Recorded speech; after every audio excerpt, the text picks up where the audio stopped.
외상성으로 인한 비문증, 외상이라는 것은 다쳐서 뼈가 이제 골절되거나 또 그 근육이 손상되거나 또 인대가 손상되거나 또 안에서 혈관이 터지거나 또 혈관이 터져서 출혈이 유리체에 떠다니는 겁니다. 유리체는 원래는 젤리 같은 걸로 율 같은 모양의 젤리 같은 걸로 구성이 되어 있는데 젤리입니다. 젤리가 투명한 유리가 혼탁하면 이제 그것이 뿌옇게 보이는 겁니다.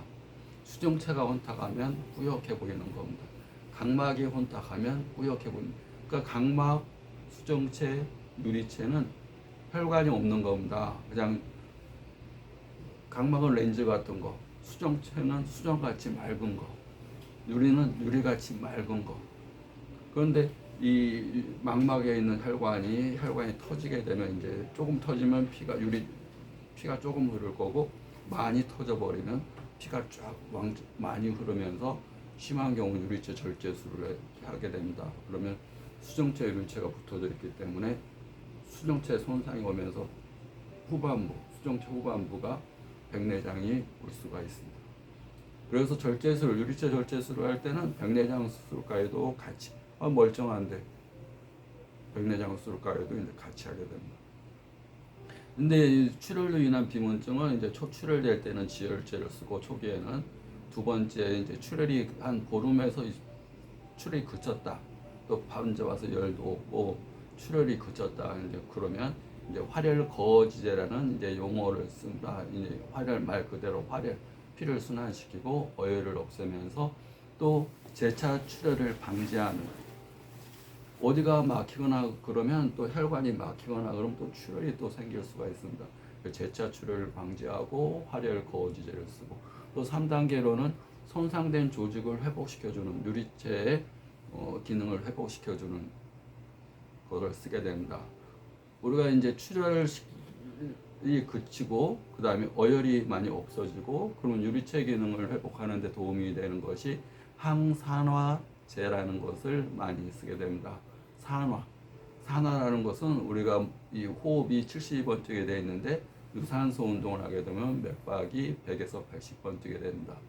30분에서 1시간 운동합니다. 근데 어떤 분들은 막 등산한다고 2-3시간 운동한다고 운동 열심히 하니까 좋겠지 막 생각하는데 내가 피로를 느끼는 정도가 되면 그것은 산소가 염증을 유발하게 됩니다. 피곤해. 그러면 염증이 쌓여. 내가 요즘에 이제 무에타이 격투기를 합니다. 권투할 때도 1시간 반 쉬지 않고 했습니다. 그 3년 반을 했기 때문에 무에타이도 쉬지 않고 1시간 반을 합니다. 그러면 초창기에 처음 시작할 때는 그것이 몸에서 처음 받아들이는 거기 때문에 피곤했습니다. 지금은 피곤하지 않고 1시간 반을 합니다. 다만 이제 주먹을 쓸 때는 안 피곤한데 주먹 쓰고 스텝 받고 움직이는 것은 1시간 반을 하게 되는데 무에타이는 격투기라고 그럽니다. 격투. 그러니까 발 차는 동작은 처음 하는 거. 그러니까 발은 근육이 안 생겼습니다. 여기는 근육이 생겨서 뭐 아무리 해도 뭐 이렇게 뭐 3년간 근육이 생겼으니까 안 피곤한데 이렇게 칠 때 힘도 안 빠지는 발 차는 근육은 안 쓰던 근육이니까 탱탱 부어오르고 이 조금만 해도 지칠 수가 있습니다. 세월이 필요합니다. 그런데 발차는 근육을 적게 쓰고 주먹을 쓰면서 1시간 반을 쉬지 않고 하기. 그러면 문제는 내가 1시간 반에서 근육이 성나는 건 괜찮습니다. 내가 피로를 느낀다 그러면 염증이 생길 수 있습니다. 내가 운동을 해서 잠을 푹 자고 근육이 빵빵해지고 막 약간의 통증, 막 빵빵하고 약간의 통증이 있다 그러면 약간의 통증은 역치입니다. 나를 성장시키는 힘이 됩니다. 과도한 통증, 쑤시고 아프고 막 움직이질 못하겠어. 그러면 운동은 병을 유발하는 거. 적당히 강한 정도의 자극을 계속 주는 것은 내가 성장하는 힘이고 급격한 통증, 육체적으로도 그렇고 정신적으로 그렇습니다. 정신적인 스트레스를 나는 전혀 안 받고 살 거야. 나는 아무런 스트레스도 없고 살 거야. 그럼 몸의 근육도 아무런 스트레스 안 받고 살 거야. 그러면 근육이 메말라 들어갑니다. 근육이 위축됩니다.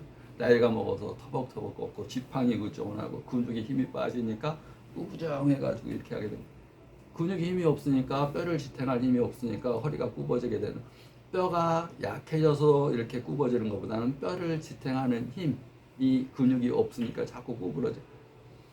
쓰면 쓸수록 발달한다는 것은 자연, 우주의 이치입니다.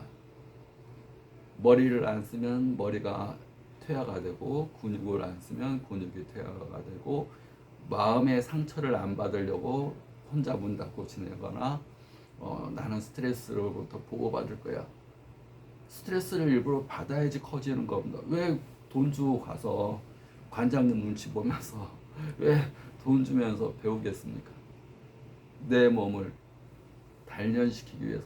그럼 몸의 단련으로 끝나지 않습니다. 마음의 단련이 됩니다. 우리가 몸이 강한 사람들, 격투기 하는 사람들 보면, 좀 잘하는 사람들 보면 산을 좋아하는 사람과 똑같습니다. 산 좋아하는 사람 다 이렇게 막 쾌활하고 막 단순하고 막, 물론 그 사람이 격투기 도장문을 나가서 사회인이 됐을 때는 또 스트레스 받고 막 이러겠지만, 도장 안에 들어와서는 아주 그냥 심플한 스트레스 하나 없는 쾅쾅 발로 치면서 육체가 단련이 되면 마음도 단련됩니다.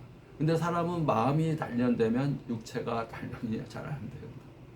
사람은 동물이기 때문에 동물은 육체를 통해서 마음이 단련시키는 것이 가장 좋습니다. 마음을 단련시키기 위해서 수녀가 된다든가 스님이 된다든가 뭐 종교인이 된다든가 요가하는 사람이 된다든가 마음 수련을 찾는다든가, 나는 마음을 단련해야지. 마음은 몸의 집 안에 사는 존재입니다. 몸이라는 집, 그 안에 마음이 살고 정신이 살고 영혼이 삽니다. 마음 집이 무너졌는데 그 안에 무슨 마음이 있겠습니까? 마음도 황폐해집니다. 우리가 환자들 보면 아프면 다 마음이 황폐해집니다.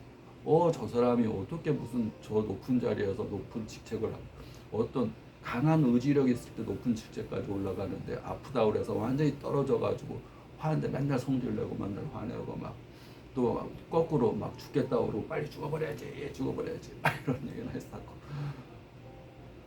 집이 무너지니까 마음이 살 곳이 없으니까, 그래서 마음을 단련하기 위해서 마음에 집중하는 게 아니라 마음의 일부분인 몸에 집중하는 것. 몸이 있으면 마음이 있습니다. 입자가 있으면 에너지가 있습니다. 아주 미세한 퀀텀이라는 이런 입자가 있으면 에너지가 있습니다. 그러나 우리는 에너지를 조절할 수 없습니다. 기라는 에너지, 공기라는 에너지, 내가 어떻게 조절하겠습니까? 내 마음 안에 있는 에너지, 내 감정이라는 에너지.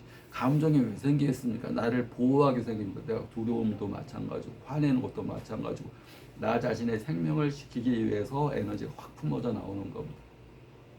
그런데 몸이 단련되면, 집이 튼튼하면 이 에너지가 약해집니다. 그리고 몸이 막 있다 빵빵한 사람들은 자신감이 있기 때문에 어디 가서 뭐 겁을 내거나 두려워하거나 그런 것도 많이 좋아집니다. 그래서 비문증이 출혈로 인한 비문증은 지혈제, 좀 지나면 활혈 거어지제, 좀 지나면 이제 항산화지제. 항산화지제는 우리가 이제 염증을 유발하는 겁니다. 우리가 외상으로서도 염증이 생길 수, 다쳤는데 피만 터지는 게 아니라 근육이 끼고 막 골절이 되면서 염증이 생길 때 스테로이드제를 쓰게 되고, 출혈될 때 지혈제를 쓰게 되고, 그다음 피가 엉기면 활혈 거어지제를 쓰게 되고, 3단계로는 항산화지제, 피곤하지 않게끔. 그래서 피곤하지 않게끔 충분히 잠을 자는 거, 따뜻한 물을 자주 먹는 거, 그 다음에 청록색 야채를 자주 먹는 거. 그래서 비타민 A, C, E, 오메가3, 지아잔틴, 루테인 이런 것들이 있습니다. 근데 그것도 상황에 맞게 먹어야 됩니다. 이어서 설명했습니다.